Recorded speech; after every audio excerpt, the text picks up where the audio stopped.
A special thank you to Alexander Buckner. The global pandemic has hit our day jobs hard.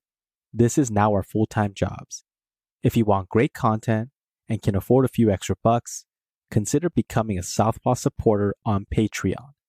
If you want to show everyone else your solidarity, we now have an online store full of Southpaw swag. You can find links to both our store and our Patreon at southpawpod.com. When it comes to left media, we cannot exist without your support. This is Sam. This is Punch Up. And this is Southpaw.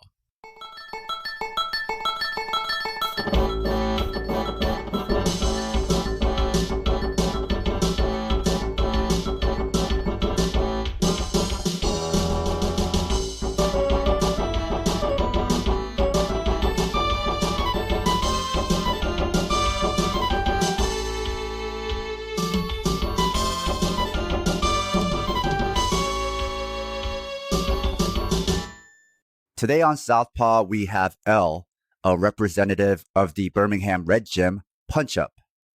Hi. Hey. Let's first start with, how did Punch Up come to being? Well, I just thought I'd start off also by saying that I'm just one of many people in Punch Up. And so I'm speaking for myself at the moment. We're not necessarily speaking for the organization as a whole. Just thought it'd be important to communicate that because then I can talk more freely. So yeah, Punch Up has been going for about a year and a half. And there's actually quite an interesting story to how it began as well. Basically, quite a few of the founding members were on a demonstration down in London as part of the Feminist Anti-Fascist Assembly.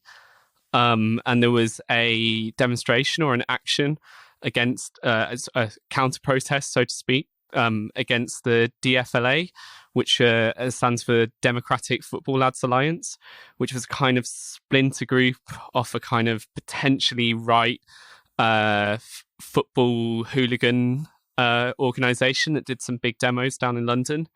And then they had various splinters within their own movement, and eventually it got down to this demonstration where it is pretty much the sort of hardcore far-right and fascist football hooligan contingent. So it was a decision by people to oppose that, and especially as a feminist anti-fascist bloc. So we kind of went down to this from Birmingham, and basically it was very well organized, all this kind of thing. We were like marching along in our block, and we managed to block the fascist march. This is kind of in central London. And we were kind of in a bit of a standoff where it's like our block of like anti-fascists, them on the other side, and like two thin lines of police in the middle. And all of a sudden, you know, they're throwing stuff at us, like shouting at us and all this kind of thing. And then all of a sudden they managed to break through the police line, and they're about like, 20, 30 meters down the street. And I was like right on the front of this block, and I could just see this like line of like 20 to 30 like big dudes running towards us. And I was just had this realization where I was like, this is it. Like, we'd come there as a kind of protest thing. We're like, peaceful protest, all this kind of stuff, just to block them and show that they weren't welcome. But they're like running towards us here. Behind me is all of my friends and various other, thousands other people who like might not necessarily be able to like do anything in this situation. And I was just like, oh my God, this is it. I've just got to go for it. I don't know what to do. And so I was like, oh my God, right. Okay. Need to be ready. And then just as they get within about like 10, 15 meters of us, this like line of police horses just charges from like the right hand side and crashes into them.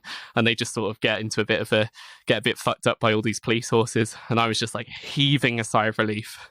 And did the police show up there kind of coincidentally as they were running towards y'all, or was it because they were coming at you?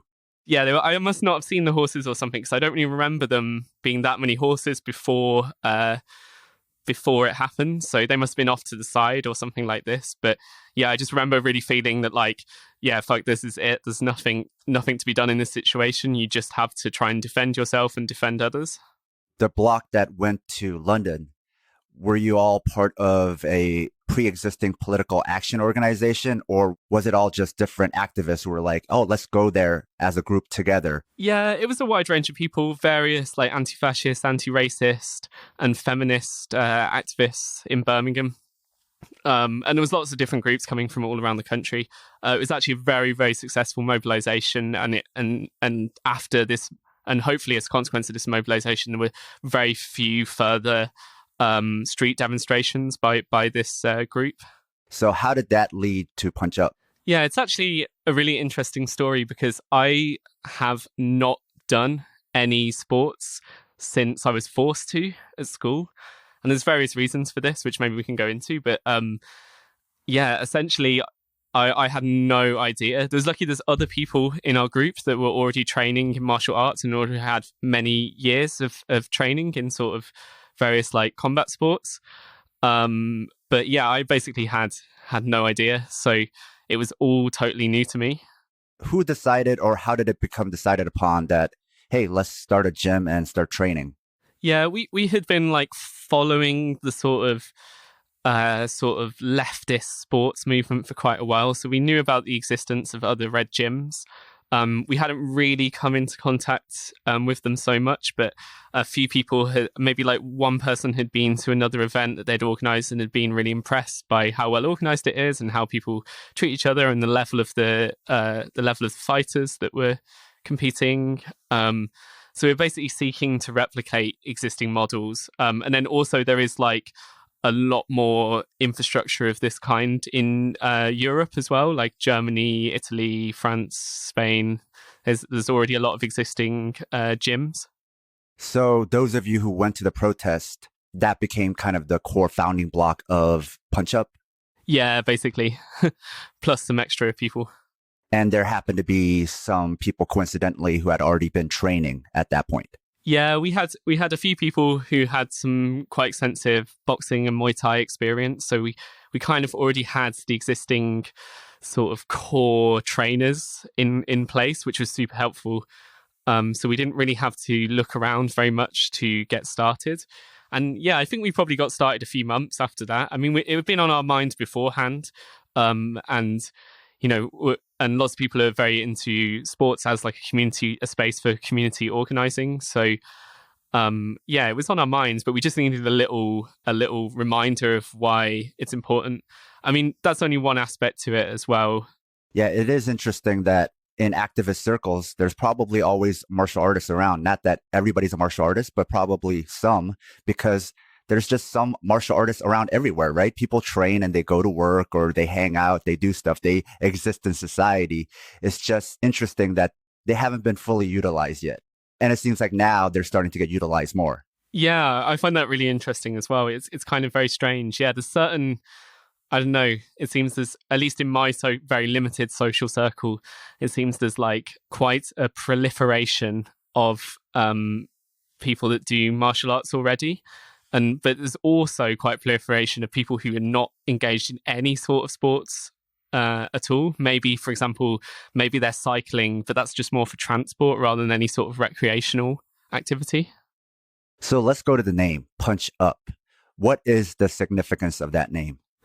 Yeah, well, we all know the difficulties of democratically coming up with names for things.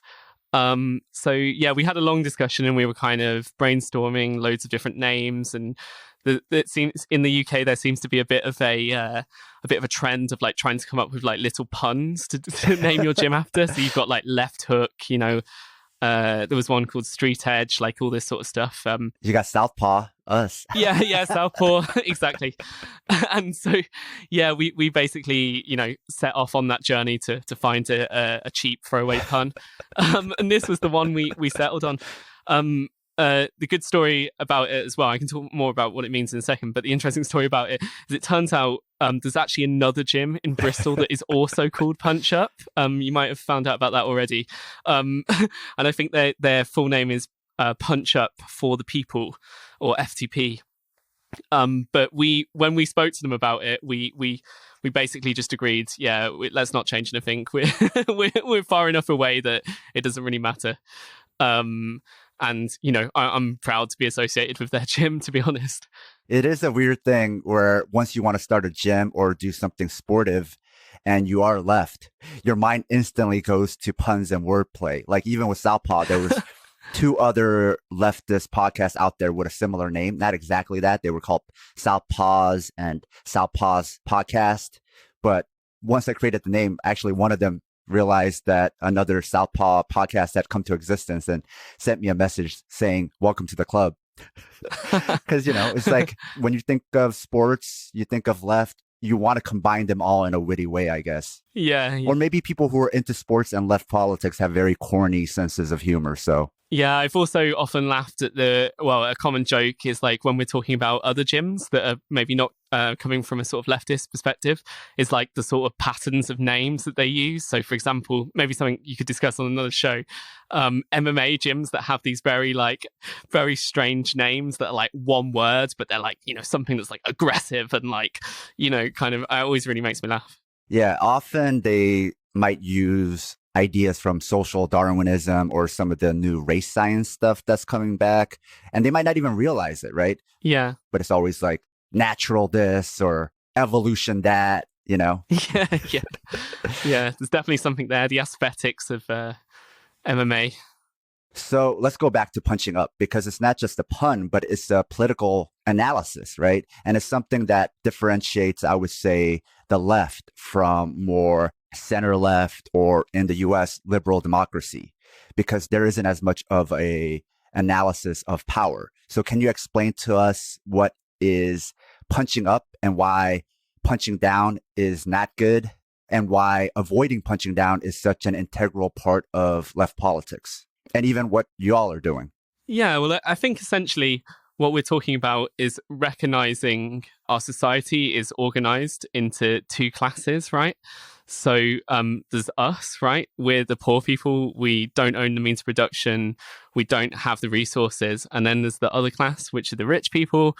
You might hear it referred to as like the 99% and the 1%, all this sort of stuff. But essentially what we're talking about is recognizing what the actual structure of society is and not just what we're told it is. Like very materially, we can see that there is this huge gap between like one group of people and another group of people. And so one of the common tactics, one group of people has all the resources, all the power, and they don't want to share them in order to maintain their own power. So one of the reasons when we're talking about punching up is we're talking about recognizing ourselves as working class people, i.e. people that don't own the means of production, who are poor, and therefore there is this other class that has all the resources, and we think we should be entitled to those as well. But essentially what we're saying is there's one of the common tactics of the ruling class is to divide people who are poor, like in various different ways, whether it be like race, gender, or just like where you work, what you do, what your culture is, what your religion is, all this sort of stuff. And what we're saying is we need to stop fighting amongst ourselves. We need to stop, like, say, punching down at the people that are below us, at the migrant that has come, over and has nothing. We got much more in common with people that are in the same class as us than we do to all these rich people. So yeah, it's kind of an exercise of knowing who your opponent is, right? If we put it into martial arts term. One of the things about martial arts in a lot of competition, it's like very clear who your opponent is, but I feel like in wider society, maybe it's not so clear to people. And a lot of it is also about solidarity, right? Yeah. So what we're interested in fundamentally is working class self-organization, whether that be in unions, whether that be in like political organizations, educational structures, care structures. Basically what we're interested in doing in general, and I'm speaking myself, I hope I'm not speaking about others too much, is just to build up a kind of social fabric that we feel is lacking in society. Basically like lots of democratic institutions for people to, just live a better life, really. And in a broader sense, punching up can also mean, like you said, about migrants, but also heterosexuals not punching down at people who are not hetero, or cisgendered people not punching down at people who are not cisgendered, or white people not punching down at people who are not white. So it has a lot of components. Yeah, it's just a question of knowing who your enemy is. And again, there's a really good quote I've been seeing quite a lot over the past like couple of years, which is like, the enemy does not arrive by boat, like he arrives by limousine, which I think is a really interesting quote. And yeah, I don't know. I think people have, they find their lives, very, very difficult, and, they can't pay the rent. Might have problems with healthcare, might have problems at work, all this sort of stuff. And people are just wondering why. And it's so easy for reactionary elements to offer like a very simple solution. Yeah, especially right now with COVID-19 and the pandemic, I see people who normally don't seem as reactionary or far right saying or sharing articles that are very, very far right because they're looking for something simple to blame. One thing I'm seeing here in Los Angeles is people blaming the homeless for a lot of these issues. And it's like, what the fuck does the homeless got to do with this? If anything, they're the most vulnerable, but they're looking for somebody to blame. Yeah, and I think it ties into the idea of a martial arts gym as well, a bit like fear is like a particularly kind of difficult emotion to deal with. And people, when people are scared and when people are anxious, they're very easy to manipulate. I think this seems like very clear to me. And I don't know, maybe there's something about doing, doing Muay Thai or boxing or jiu-jitsu or something where you're like kind of learning to overcome fear a bit. And to your earlier point about in martial arts, it's so clear who your opponent is. I was talking to somebody who kept blaming the homeless. And I said, not only is that class prejudice and just stupid and fucked up, but it's irresponsible and dangerous. And I had to tell him, like, look, I've been doing martial arts for fucking close to 40 years now. I've not only trained people in self-defense, but also have looked at a lot of data. I was trying to explain to him that not only is that prejudice, but it's so inaccurate that it'll make people focus on the wrong threat. That happens a lot in self-defense scenarios where an instructor uses their personal bias, or maybe in this case, their disgust, to show or train in certain scenarios that are very unlikely, which will literally get their students killed and has gotten their students killed. So for instance, with homeless, that also comes up in martial arts and self-defense. Like, this is what happens if a homeless person comes up to you. These are the scenarios. This is how you need to protect yourself. When most likely homeless people will be victims of violence. And not only that, if you are victimized by violence, it will be by somebody you know, not some homeless person. They don't even have names for that type of like crime, right? Yeah. We have premeditated murder. We have crimes of passion. There is no amount of murder that happens from homeless people killing you that is so great that they need to even categorize it. You know what I mean? So I was telling this person that if you were in charge of something, you were an instructor or you were a government official, the type of shit that you're saying is so dangerous and irresponsible, it will get people killed because it's also very inaccurate, and you'll steal people's energy and focus it on something that is not that dangerous at all. And if anything, it will increase the violence against the homeless. Yeah, I think it's a really interesting point. It's victim blaming, and also then you're not only blaming them, but you're increasing their risk for being attacked. Yeah, and I think, what's probably more likely is someone will ask you for some money and then you'll probably have a nice chat.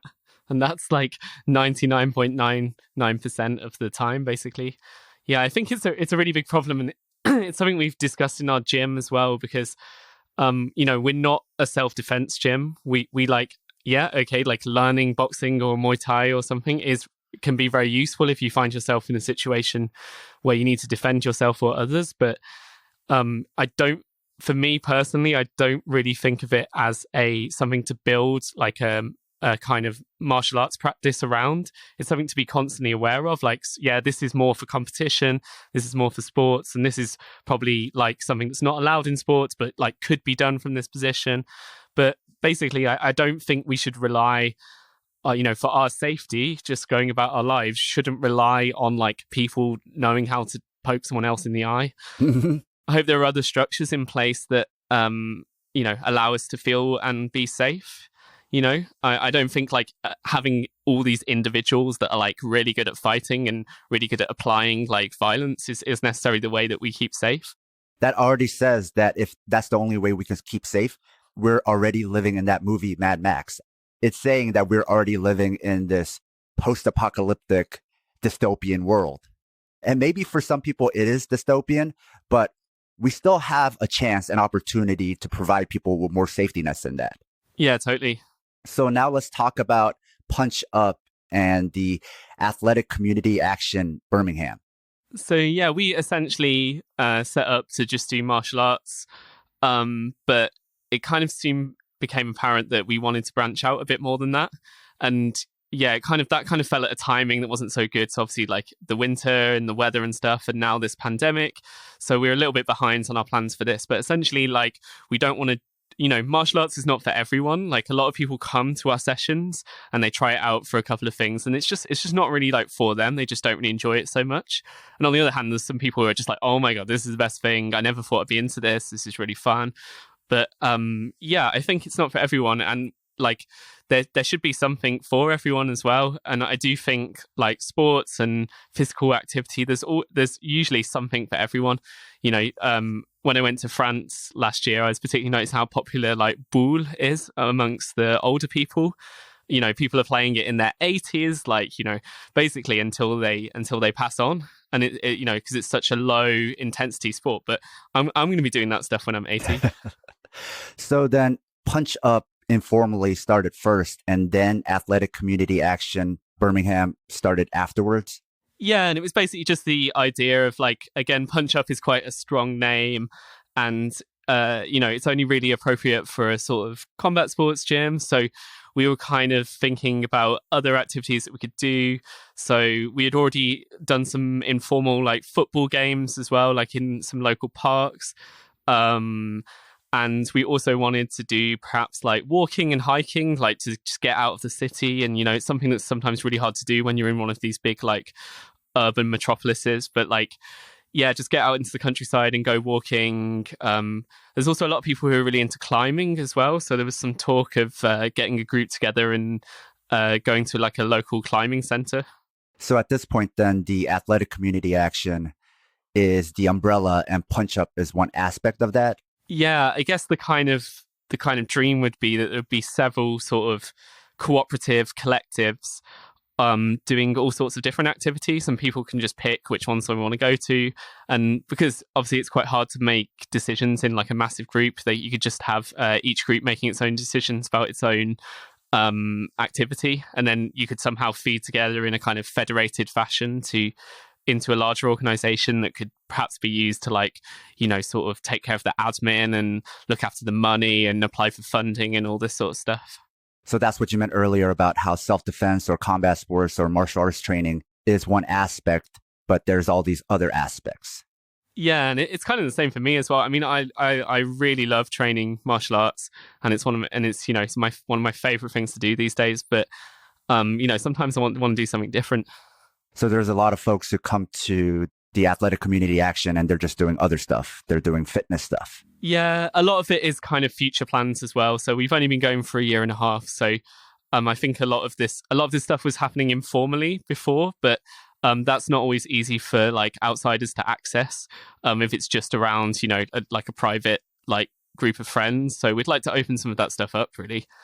We had a sort of what we were calling the Queer Feminist Football Club as well, and like kind of like martial arts as well. Like football is another sport that has like a heavy gender bias, and it's getting a lot better these days. But yeah, basically, for example, in schools in the UK, sometimes all the girls and the boys would do like different sports in their curriculum. So like the boys would do like rugby and the girls would do like netball, or like the boys would do basketball and the girls would do netball, and it just doesn't make any sense at all. And I think it's got a lot better these days, but I know my experience of sort of what they call physical education in school was very, very alienating. Now, did you and maybe some of the other core group that started this have organizing experience before? Yeah, I mean, many of us, there's quite a wide diversity of people in the group, and they have all sorts of different backgrounds. But yeah, some of the key members of the group kind of came out of sort of feminist organizing in the city, like the Women's Strike Committee, Acorn Renters Union as well, IWW Union. Basically a lot of different sort of union activities, a lot of different cooperatives like worker and housing cooperatives. And yeah, just people who are generally interested in community organizing, basically. So what is the process of starting a red gym or just an athletic community action to begin with? Well, I think just do it. It's So easy. Oh wait, damn, trademark. Oh, sorry. But yeah, basically, I would say you need some expertise in the sort of sports that you want to do, right? So you need like some people who've had some formal training, if not just to kind of ensure that everything is done like kind of safely and have a bit of a way for people to progress. But yeah, essentially, you just need to get some people together, and you could. That could be like a group of friends, or it could be people that you're involved with in another thing, and basically just kind of choose what you're interested in. And I think the only way to learn how to do it is to, get to it, really. It could be as simple as getting some friends together to play football. Sounds like then the important thing that you need before you start all this is already pre-existing solidarity or a group of friends or already being involved in community action or organizing, because then you already have some group of people who are like-minded that you could bring together for something like this. Whereas if you're completely alone and you're just always at your house, never meeting or seeing anybody, but you have very left politics and you are interested in athletics, but you don't know anybody, then it becomes harder. Ultimately, I'm kind of answering my own question, right? Why solidarity and community work has always been so important for the left, even though a lot of us suffer from depression or feel awkward being around other people. Our strength comes from each other. So maybe that's the first step before starting something like this, is going out and meeting people and being involved in stuff. And then you can start something like this. Yeah, I totally agree with that. I mean, can only really talk for myself to a certain extent, but yeah, I can't believe that I am where I am now, really, after getting involved with this gym. I was actually signed up to do a Muay Thai fight in the last Interclub. No elbows, though, I must say. Yeah, it didn't actually happen because my opponent couldn't make it to the event in the end. But I just can't believe that. I've been training for like a year and a half, and yeah, before that, I just had no conception of this sort of thing, and it turned out there was something that I really, really liked. Again, it's just like, it just makes you feel so good, and it turns out you actually kind of like getting hit in the face. As long as you can hit people back, I think there's a difference, and we got to differentiate this. You don't like getting hit in the face when it's bullied or is suppressive, but that is a different universe from consensual sparring like this, right? Yeah, and I thought you wrote a really good article about consent and martial arts as well. And yeah, at the end of the day, I just really seem to just really enjoy putting on like very short shorts and kind of kicking my friends. Yeah, it's kind of incredible. And yeah, I also suffer from anxiety and depression, and I'm also have ADHD as well. So like just having like some sort of outlet that I can like reliably turn to just get some, to just get some like aggression and stuff out of your system in a constructive way is just incredible. Like obviously at the moment, many of us are like trapped indoors because of the pandemic. Well, one thing I've been making sure to do every day is just get out and do some shadow boxing. I've got a heavy bag hanging in my garden, but you don't necessarily need that. But it's just like absolutely vital. And you don't really have to have any skill to do this sort of thing. So you can learn like a jab cross and then just like work that for, 5 minutes, 10 minutes, however long. So you went from somebody that didn't like athletics at all to signing up for a Muay Thai fight. Yep, basically. I mean, I still haven't had that fight, so we'll see how it goes. But yeah, I've got a feeling I might really enjoy it. But yeah, and just I've also just noticed so many other things as well. It just makes me a lot calmer in general as well. A lot less when there's a stressful situation. I feel a lot more in control. It just almost affects like really weird stuff that you don't expect, like the way you stand, kind of like, and now like I feel like I'm standing in a different way just because of all this training I've been doing, and kind of the way you move around and interact with the world. And I don't know, just like there's a really interesting aspect where you just feel more present in your body. And I've spoke to a lot of other people about this as well. And I think especially for sort of gender variant, gender non-conforming people as well, there's a certain like disconnection people have with their bodies, and this is the same for everyone as well. I think everyone can relate to this, but I think like there's something really nice about sort of some of the athletics activities and martial arts in particular, where you just kind of learn more about your body and what it can do, what it can't do. And obviously that changes over time. And you just learn to kind of like, understand your body and enjoy it and how to use it effectively for certain things. I think most of us are suffering from what a friend of mine calls body alienation, where, like you said, it's this disconnect where your body is something alien to you. And something like this, sports, but I think especially with martial arts, because it requires you to move in so many different planes of motion and modalities, that it really embodies you. It reconnects you and your body becomes no longer alien. It's not your body. You are the body, right? This all just becomes one thing. It's always a process. Maybe you get disconnected again, but whenever you train, you're reprocessing and you're going back to that place again. And I think especially for what you just said, non-gender conforming, or even if you're just somebody who's been bullied, or you're a woman, or anything where you aren't at the top of the dominance hierarchy, there's something about martial arts, even in combat sports, where everybody's wearing the same thing and it's very genderless. And we all just become like this weird amorphous group where we're no longer Bob, we're no longer this, we're no longer that. We're just martial artists. We're just fighters, or we're just comrades. We're just gym mates. We become something different that only exists in the gym. And it's like a safe space where we can escape into that kind of weird, Star Trek luxury space communism, where it's like, we're all part of the Federation now. You know what I mean?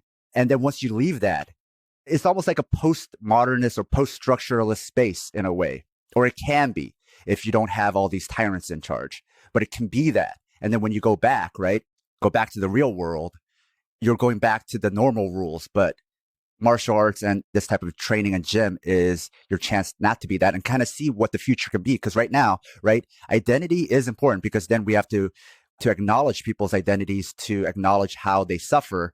But it's almost like the gym and martial arts in a way gives us a glimpse of what we're headed for, where maybe one day, what people say, like they're using it right now in a reactionary way, but maybe one day it is possible where it's like, you're not this, you're not that race, you're not that gender. We're all just people. Yeah, there's no time to sort of like have those kind of like dividing thoughts when someone's like picking you apart with their like roundhouse kick. But I think there's something, and I hate to be that person who's just applying some like leftist ideas to everything, but you were talking about the body alienation as well. And, I like just off the top of my head, I would almost, first thing I thought of when you said that was like work, and how, we either have to work, whether that's like in a sort of like in exchange for money, like in a paid job, or our care responsibilities to, our family, our friends, or our community or whatnot. And there's something about, our body is not really our own when we're carrying out this stuff, to say like in your job, your body is just a tool for like other people at that point. That's why they need you. That's why they're giving you money, basically. And I don't know, there's something about when the body is just for something that you're doing yourself, like, I don't know, there's a lot of talking martial arts about like self-improvement. And I think even, much as I'm into like social improvement on the society as a whole, I also think self-improvement is a good goal as well, like especially in regards to like physical stuff. Yeah. And going back to what we were talking about earlier, as far as the difference between non-consensual violence versus consensual mutual combat, right? Even though it looks the same, it's worlds apart and very different. And the same thing with work, what you were talking about with work and alienation. Let's say for work, I have to wear a certain uniform. So we're all wearing the same uniform. We become this amorphous working automaton. We become this cog. And in that way, that's not what we want. But let's say you go to judo and we all wear the same white gis, the same white uniforms. That's voluntary. That's consensual. So in the same way as punching and being punched is different if you're being assaulted on the street versus sparring, the same way when you wear something and we all look the same, when you're choosing to do that in a martial arts setting is very different from the lack of choice you have where you have to wear something like that at work. And even people who are leftists who might not engage in these activities, they might use arguments about why this is always reactionary or it's bad, but they themselves are falling into the trap of not recognizing and acknowledging the consent aspect of this. And consent is ultimately what a huge part of left politics is about. It's consent and autonomy. Yeah, and also play as well. Like I'd also like to introduce the idea of like play as And well, having and martial fun? arts as play. Yeah, having fun. Um, yeah, once we had a really good capoeira teacher lead a session at one of our things, and she was just passing through, visiting friends and whatnot. I thought it was really interesting in that discipline. They refer to it, they refer to the sort of sparring aspect of it as play. And that's kind of replicated in lots of other martial arts as well. But yeah, I think that's really stuck with me, and just like describing the training process and the kind of social process of it as play and like playing. And that's another aspect that leftists need to do more of is playing and having fun and giving themselves permission to play and have fun. And to your point earlier, to also self-improve. These are all okay. No more meetings. Okay, maybe some meetings, but also fun. Yeah. Have the meetings, read the theory, do some serious stuff, do some serious organizing. But also, I don't know what the percentage split is, but you also do have to have fun. Otherwise, there's going to be no solidarity. There's going to be no camaraderie. Yeah, and then also you have to ask yourself about who is able to have fun as well, because it's not, there's also the question of like the privilege of having fun as well. And, like, for example, like I'm sure rich people have lots of fun.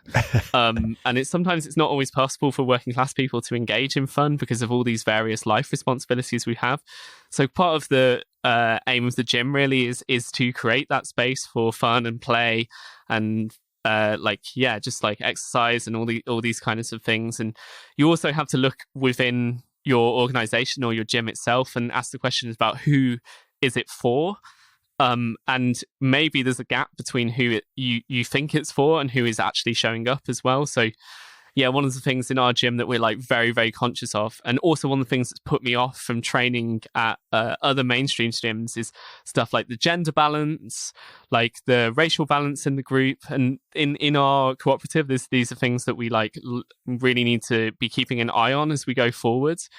For example, that I've been to some like really good gyms that are really friendly and they seem really nice, but then there's like, the gender ratio is like 1 in 10, or sometimes even less than that. There'll be classes of 30 people and there's no sort of visibly like non-men there. So access. I think access is important. What you said, who is this for? But also, yeah, a lot of people who are suffering or in a much more vulnerable position in society, maybe they don't have room for fun at all, right? So then that should be a leftist project to create space and room for people and give them access to have fun, because it didn't exist before. So if it didn't exist before, then the left should be the ones creating it. And so I think there isn't enough focus and emphasis on the projects that are about creating these types of spaces. Yeah, and I think there's also a really interesting point to be made about just the money it costs to train martial arts as well. I'm not sure how it is in North America, and I guess it depends where you live, but in the UK there tends to be a kind of standard sort of monthly gym price of about £50 a month. And what we found is that is like super unaffordable. I know that's unaffordable for me, as someone who lives on benefits or welfare, as it's called. And yeah, essentially just creating some sort of structure that isn't like a gym structure that isn't just based on like making us, enough money to hire people and stuff. Like this kind of sliding scale aspect is kind of what we've gone for. So we do a session every week, every Sunday, and there's a recommended sort of payment of £4. Some people pay monthly and they pay like a bit more, they pay yearly and this sort of thing. But just in general, people tend to just bring cash along. And one thing we've struggled with is just making it very clear to people who can't afford the £4 a session, which is a lot of people, that they don't have to. But there's a really hard balance to be struck there between like, we need money to buy equipment and to rent the space, but we also need to really impress on people that it's not, you shouldn't be ashamed that you're poor, you shouldn't be ashamed that that this seemingly small amount is really difficult for you to do. And that's a really hard thing that I know I've definitely struggled to get across to people. So it's more of a suggested donation. Yeah, and basically, the people who can afford it, perhaps they have like a job and whatnot, can pay a little bit more if they want, and they can subsidize other people. And quite a lot of community spaces out there are like relatively cheap to hire as well. So I don't know how it is for other people, but we've certainly found that we can make it work sustainably and still have like a considerable amount of people. For example, I think we're kind of agreeing now that our space has a capacity of about 20 people in training. And yeah, we only really need about 10 people to pay £4 in order to make it affordable.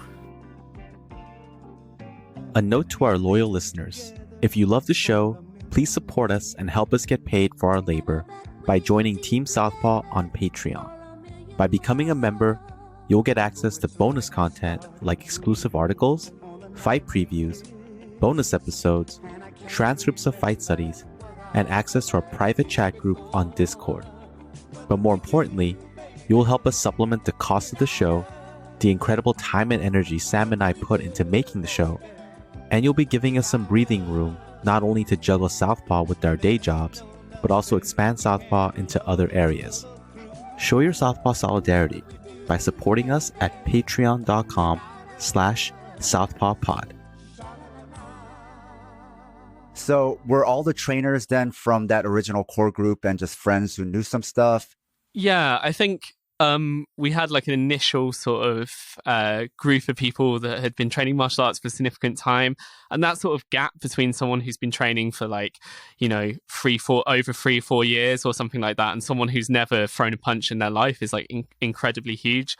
But it is definitely one area in which we're looking to build bridges with other organizations and other gyms and whatnot. Is we're looking for like more trainers to increase, and some people have left, through benign reasons, and so we're always on the lookout for new people to train. And also sometimes if they're people who have their own communities as well, how putting them in a position of being a trainer in the gym can also be like a really nice way of getting people from different communities to come.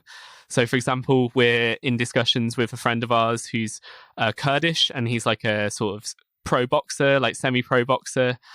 And yeah, he was saying about how he would really love to lead a few classes at ours. And we're like, yes, please. We do Muay Thai. Our boxing is like, okay, but it's a different level, Also with the athletic community action, then that's something you all are trying to grow, where you're looking for coaches or people who can put together some non-combative sports type activities. Yeah, for sure. And obviously some of these require like a bit less preparation, but there's definitely a need for like someone to take a bit of a lead in organizing it, if not in just like collecting when do we want to meet, what time do we want to meet, like this sort of thing. And also making sure that anyone who's interested in doing the thing is given the right information they need to get started and all this sort of stuff. Now, how did you all get the word out? So we have mostly operated through word of mouth. But that has like served us well so far. We've never really had, a lack of people wanting to sign up. We've also put out flyers in some cafes and whatnot in the city centre. But yeah, generally just word of mouth has served us really well. We also have, since we put the flyers out, we've also had people contacting us as well. But we've got this quite interesting system where if someone's interested in coming along to the gym, they're not like open sessions, so you can't just turn up. We like to meet with people beforehand. And there's many reasons for this, but basically we just want to tell them about what the gym is, what they should expect, and what what it's not as well. So for example, if there's like sort of like intermediate to advanced fighters, then currently we don't really offer like the level of expertise that you might find at like an other gym. We're more aimed at like bringing new people into the various sports and whatnot. So yeah, basically we like to meet with people and talk to them about the history of the gym, how we get started. We like to go over the code of conduct for how the standards of behavior we expect to treat each other with when we're there. And it also means that when they come to the session, they already know a couple of people as well, which is probably the most important aspect of it. And so they're not coming into a room with just like a random group of people that they've never met before. And I think this is really important because, I'm sure you can maybe remember what it was like to do that, when you walk into a gym for the first time and it's just, loads of people, you've never met them before, and you got this quite high pressure situation. And yeah, it's absolutely terrifying. I know I still find it terrifying to this day. And I've been training for, a year and a half now. Yeah.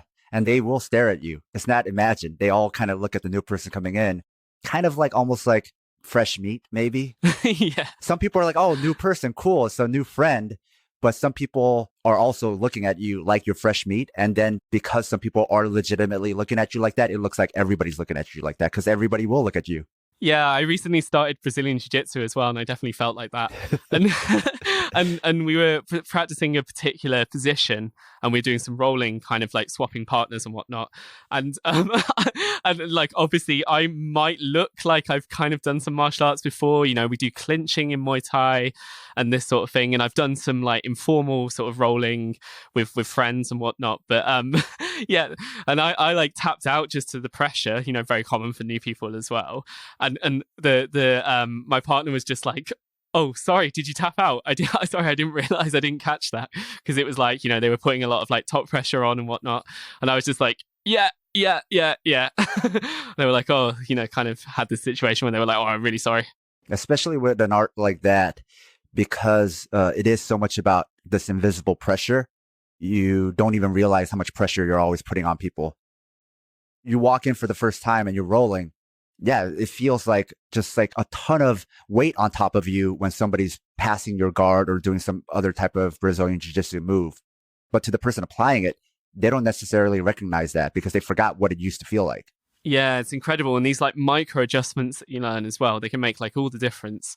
And the other thing that my partner like pointed out as well, like a different partner was that like he said to me, oh, you know, it's meant to be a fight, right? Because obviously when you're sparring in Muay Thai, you know, just casually, maybe working on a specific technique or something, you're going like very light and very controlled. Whereas like with something like Brazilian Jiu-Jitsu and you're grappling, you can put this extra force into it. And I was just like rolling as if I was sparring Muay Thai. So he was just like, yeah, you know, you can go a bit harder than that, like this sort of thing. Which is actually a really interesting question, and something we've struggled with in our gym as well is basically teaching grappling as well is something that we've really struggled with. Partially that's because we don't have all the mats in the world at the moment, so it would have to be like relatively small parts of the group, you know, maybe like a splitting the session in half. But there's also we've also struggled to do clinching in Muay Thai as well, because I don't know, it's a very big leap from just doing pads work to kind of wrestling basically. And yeah, it's something we've really struggled with, because, you know, it's not always easy for someone to come into, even if it's someone they know well and they trust, you know, it's very hard to, that sort of very close physical contact. It can bring up a lot of traumas for people, and yeah, we haven't really found the best way to work around that for now. Well, I'm preparing a lot of episodes about all those questions that y'all have. So maybe once those come out, that'll help you out a lot. And I think also listening to some of the previous episodes with established gyms who've been around for longer, I think they've also figured out ways to work around that and to be trauma informed. And that's why I'm interviewing Punch Up, because the goal is to look at different gyms that are anti-fascist, anti-racist, and seeing all the different ways that they're doing it, but also comparing the gyms that have been around for a while versus the newer gyms and so forth. So we could all learn from each other, but also for people who are on the outside who are just thinking about this, then looking at an established gym might be very intimidating, but then looking at your gym and how it's just starting, it's like, okay, those steps that they all took, we could start doing that also. Yeah, and obviously gyms like necessarily a physical place as well. So it is quite difficult to connect with other gyms because necessarily you're based in like one specific area and whatnot. And so, yeah, it already has been really super valuable to meet people from other gyms as well. And I'm sure that's something that will continue happening. But then there's a whole other level of it. Like, for example, like listening to the episode about Haymaker and just connecting with gyms on an international basis. It's just kind of amazing, really. I can't wait to make more connections like that. Yeah, it's become interesting because in a way, Southpaw has become a default homing beacon. So all these different gyms from across the world are starting to contact me or join our Facebook group and interact with each other. So it's really interesting to see, but also it gives me a lot of encouragement in that when I started this, and I'm sure each gym probably thought, how many people can be interested in this stuff? And then day by day, week by week, episode by episode, we're learning that there's a lot more of us than we thought. Yeah. Yeah, I think that's definitely the case. So I know everything is shut down with the pandemic, but prior to that, what was the response to Punch Up? Were a lot of people excited? Like, oh, I was looking for something like this. Yeah, we've definitely had that. It's been like a great catalyst for bringing people in Birmingham together as well. Like I've made like many good friends as part of this gym because I've been involved since the beginning. It's quite a long time. So for the people that are still here from the start, I've become like very, very close friends with them. And there's also just interesting new people showing up all the time. Yeah, and some of the people who've showed up to the gym have been, sort of visiting Birmingham from different countries. They're staying here only for a short time. We've had some really interesting people show up from Germany, Switzerland, North America. It's really has become a sort of hub for people to meet and get to know each other. Now, you mentioned this earlier, but Punch Up right now is or was meeting once a week. Yep. Yeah, once a week, every Sunday. And was it very organized? Like, here's a set curriculum, or was it more of a open free play? How did it work? I know some of the trainers would maybe prefer a set curriculum, but we found also that because the sort of attendance like varies, so sometimes there'll be a class that's more intermediate. And there'll be a class, and then we'll have new people, an influx of new people. So we basically, at the moment, we just have one session. So we bundle everyone in together in one session. And now we're kind of reaching our limit of our capacity of the space. Then we might have to move to separate sessions, etc. But yeah, basically we have to sometimes change the lesson plan and tweak it very quickly to accommodate, say, people who've started from nothing, basically. So what we've done recently is started splitting the group in half, and the people who are more at the intermediate level can do like a similar, set of drills or similar set of combos, but maybe they add like a lot more into it. And then literally we'll have a group that's people who have just come for the first time. We teach them how to get into a good stance, how to throw like a 1-2 and kind of work from there. So it sounds like there is some kind of lesson plan in mind, but based on who shows up, there's a lot of improvisation. And all of the trainers also train at other gyms as well. So they're often bringing in content from their other gyms where it be like a new drill or a new stretch or some sort of new game or something. And then we potentially have these two different groups who are like different levels, but then we bring everyone together again for like games that don't really require loads of skill in the particular thing. So we've developed some very, very fun games to play as well, which I've never seen at another gym. I don't know if that is something that happens, but like, for example, and this is one we picked up from Reading Red Corner, is like the glove game where you keep a boxing glove in your sort of open hand, and your goal is to knock someone else's boxing glove out of their hand. And, it kind of becomes this sort of tag type game. And you can do that in groups. You can do that like one-on-one and all this sort of stuff. So yeah, it does happen. Not as much. I would say it happened a lot more in the past. Having trained martial arts for so many years, I have seen an evolution in how curriculums are created and things are taught. And it's gotten a lot better, but then one of the things that's lost is the improvisation and the playful part. So in the past, a lot of it was like the teacher taught whatever they wanted to teach that day. They just made it up. Not meaning they didn't make up the technique. They just made up that day what they wanted to teach. So because it was so improvisational, sometimes they would just decide to play a game.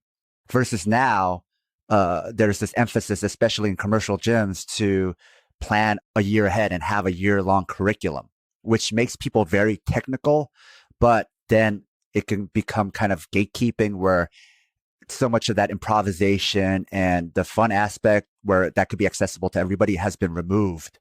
And so that's why you don't see it as much anymore. Yeah, and it's a shame really, because sometimes these games can have like super technical benefits as well. Essentially, especially if it's very high energy, you could be working on your cardio, you're working on your footwork and all these sort of things, and you just don't even realize you're learning it. It's kind of standard stuff really when it comes to like pedagogy and this kind of thing. Yeah, you see it in the kids classes still though. And it's not even about kids. Why do they do it in the kids classes? Because the kids don't have the ability to do all of the technical skill stuff. So games are more accessible to them. But then that's agnostic to whether somebody's a kid or not. Everybody comes with different levels of accessibility. Everybody comes with different skill sets or athletic abilities. So even for adults, you still should do games. for the same reason you do it for kids, because it creates a bigger access. So what y'all are doing by incorporating games is something that everybody should start doing again. Yeah, and it also, for beginners especially, it helps to release a lot of the tension that you can sometimes get. Like part of the experience of learning a martial art as well is you learn to not be tense until maybe until you really need to do something, and then, because it uses a lot of energy. And so one of the benefits about games is for beginners is that you get to release all of that tension they might have been built up while they were working on other stuff, and just kind of be loose and be free with it. Yeah, we find it super valuable.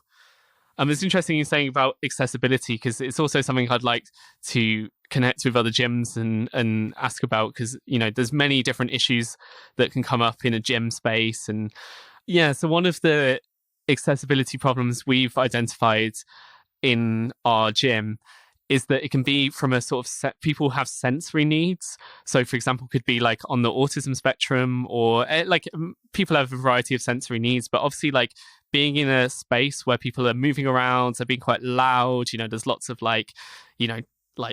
kicking noises and whatnot. And sometimes we've had music on as well, just because lots of people like to train with music on and whatnot. And one thing we struggled with is just creating this quite difficult sensory environment as well. And we haven't really found a way to make that work with our model. For example, if people are having difficulties with the sensory environment of the gym, what would benefit them is maybe like there's less people there. Maybe it could be like a one-on-one session. There's no music in the background. There's no talking in the background. But we haven't really worked out a way to fit that into our model yet. And perhaps in the summer, that would be easier to do because we can train outside. Out of all the gyms I've talked to, you're the first gym to pinpoint that. So I think maybe the reason why other gyms haven't mentioned it isn't because they solved it. They just aren't aware that they have that problem yet. So now that you've mentioned it, I think it's something we all have to think about then, and then try to figure out, how do we address this? Because we didn't even know or even consider to think of that as a problem. So not that we're going to figure it out right now, but at least because you're mentioning it, you're acknowledging it. Now we can start the process of thinking about that, about different sensory needs and people who come from different types of trauma, because that could be a trigger, but also different ways their brain works. So like you said, it could be somebody on an autism spectrum. And so different sensory things can be very intense for them as well. So that's something very much we have to consider. And much as we like to welcome people into the gym and talk to them before they come to their first session, we also like to talk to people who are no longer attending and try and find out why they're not coming anymore, and if there's anything we can do to help them. And, the majority of the time, the reasons people don't come anymore are totally benign. It doesn't fit with their schedule. They're not really so into it. They're looking for something else.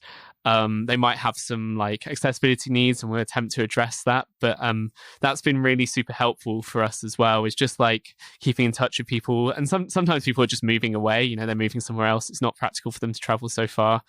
I think that's something other gyms, if they're not doing already, should really consider, finding out why people are no longer coming, the people who are not there. Yeah, trying to understand what the gym is still lacking, still trying to grow and improve the gym, and also being open to feedback. Yeah, for sure. And until we got to a bigger group, we used to also have a little meeting at the end of the session. And we still try and do this to a certain extent, but we try and leave the more administrative stuff out of it because it's a bit boring. But we try and at least get how are you feeling, and kind of go around everyone and say, what did you enjoy and what did you like? And make it so people also can't respond to that as well. So we don't want to really start a discussion. We just want to collectively hear how people are feeling after the session as well. To take part in Punch Up, do you have to be a socialist, or is it open to anyone so long as they follow the rules, or, as you mentioned, the code of conduct? So because we're still quite new, we don't have loads of, sort of. We're mostly focused on the gym itself, but we don't have loads of written stuff going on. So sometimes it's a little bit confusing for people, I think, from the outside. But I would say that, it's for everybody who is working class. It's not for people that are not. It's not for bosses. It's not for landlords. It's not for cops. But apart from that, we're really pretty easy. We hold it. As long as you follow the rules of the gym, and again, that's one thing that's good about meeting up with them beforehand is we can go over the code of conduct, and sort of the kind of talk about the history of it and like who it's for and this sort of stuff. But yeah, basically, it's open to anyone, and there's such a wide range of people who come to it as well. There's people from all different sorts of leftist tendencies. There's people who are not political. There's people who just like are really interested in like martial arts. They're not really so interested in like the cooperative elements of it. There's people who are just interested in the sort of politics of it. They're not really so interested in the martial arts. They just do it anyway. Yeah, it's a really wide, rich, and from all different sort of backgrounds as well, like all different sort of jobs. There's paramedics, there's care workers, there's like, bicycle mechanics, there's everything. Yeah. Isn't that interesting how a gym can be a big tent umbrella for politics? Yeah. And honestly, we just don't really talk about politics that much. We just kind of, we're much more interested in embodying our politics in how we actually run as a gym. Like we don't really have political discussions necessarily. I mean, people do outside, maybe when we have an event or something like that, and it's more of a social thing, maybe people start talking about that sort of stuff. But I don't know, it just doesn't really seem necessary.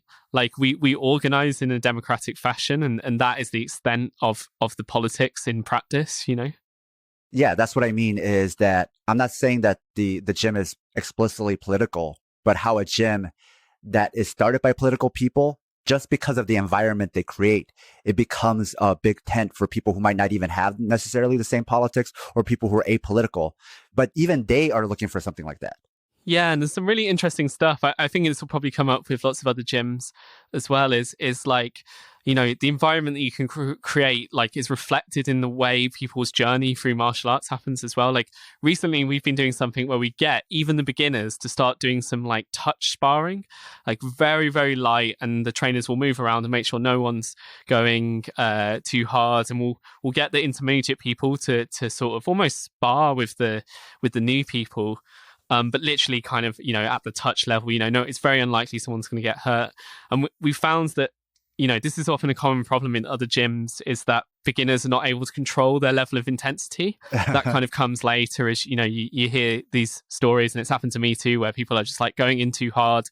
And then obviously you have to kind of like return with a similar level of intensity. But we've actually found once you like clearly verbally, let people know and emphasize, it's about keeping your partner safe. You're just practicing your techniques.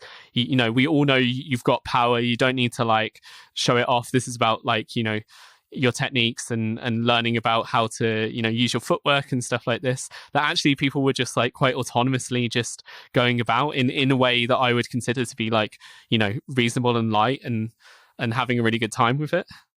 Because the gym, I think, reveals that even if you're apolitical, you might even be somebody who identifies with something conservative, that maybe innately in all of us, maybe not every one of us, but for a lot of us, regardless of where we are on the political spectrum, we want camaraderie. We want to be able to move. And we do kind of want this safe space to be autonomous, right? So sometimes, like, I think some people, their political views don't even align with their personality.